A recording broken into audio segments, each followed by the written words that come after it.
নজর রাখবো পরবর্তী সংবাদে। উদয়পুর টেপানিয়া জেলা হাসপাতালে সরকারি পরিষেবায় অ্যাপেন্ডিক্স অপারেশন করে বর্তমানে সুস্থ অবস্থায় রয়েছে সুকান্ত জমাতিয়া নামে 42 বছর বয়সী এক ব্যক্তি।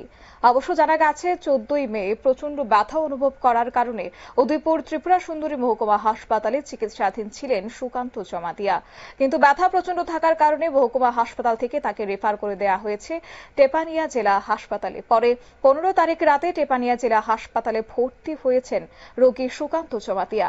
পরবর্তী সময়ে ডাক্তার বিশ্বজিৎ পাল রোগীটির চিকিৎসা শুরু করেন। রোগীটির পরিবার ডাক্তার বিশ্বজিৎ পালের কাছে জানান যে তাদের মাতাবাড়ি বিধানসভার কেন্দ্রের 2 নম্বর ফুলকুমারী কলুয়া ডেপা এলাকায় তাদের আর্থিক ক্ষমতা এতটাই সুবিধাজনক নয়, তাই এক্ষেত্রে এই কথা শুনে ডাক্তার বিশ্বজিৎ পাল রোগী সুকান্ত জমাতিয়াকে অ্যাপেন্ডিক্স অপারেশন করার জন্য সিদ্ধান্ত নেয়। 16 তারিখ দুপুর 3টে নাগাদ সুকান্ত অপারেশন করা হয় তার। বর্তমানে সরকারি খরচে সম্পূর্ণভাবে সুস্থ রয়েছে সুকান্ত জমাতিয়া। কি রয়েছে পরিবারের বক্তব্য শুনুন। আপনার কি হয়?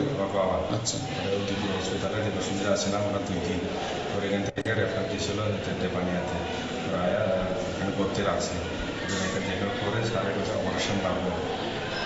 কোন স্যারের কাছে? বিশ্বজিৎ পাল স্যার। আচ্ছা, অপারেশন লাগলো, ঠিক আছে, অপারেশন করেন। তারপরে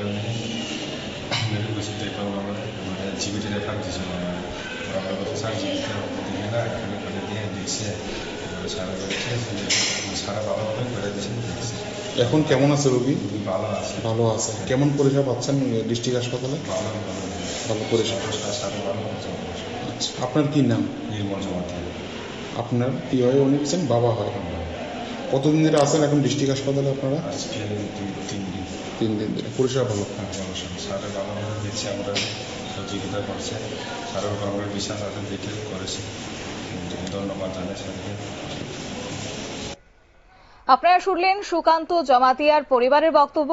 তবে একটি বিষয় না বললেই নয়, একদিকে যখন গোমতী জেলা হাসপাতাল যেখানে আমরা দেখেছিলাম অভিযোগ উঠে আসছে, তারপরে আজকে টেপানিয়া জেলা হাসপাতালের পক্ষ থেকে এই সফল অপারেশন।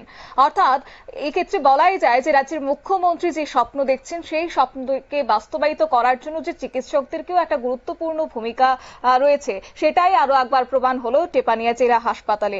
অর্থাৎ বর্তমানে অনেকটাই সুস্থ রয়েছেন কার্যত সুকান্ত জমাতিয়া। একই সঙ্গে আজকে এই সফল অপারেশনের পর খুশি হয়েছেন সুকান্ত জমাতিয়ার পরিবারও। একই সঙ্গে ধন্যবাদ জানিয়েছেন সেই বিশ্বজিৎ পাল ডাক্তারকেও। নিয়ে নিচ্ছি ছোট্ট একটি বিজ্ঞাপন বিরতি, সঙ্গে থাকুন।